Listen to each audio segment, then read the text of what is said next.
With our new Neato D7, Kat and I get along much better because we don't have to worry about who's gonna get in trouble.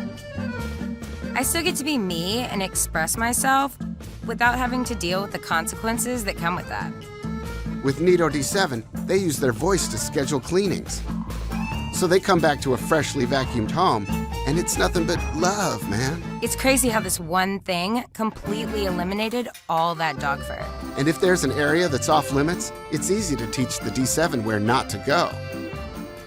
Neato uses lasers to map and navigate multiple rooms, then tells you exactly where it's cleaned. So whenever I feel like chewing shoes, tearing up the paper towels, or yakking up the cat litter... Dude, you eat my cat litter?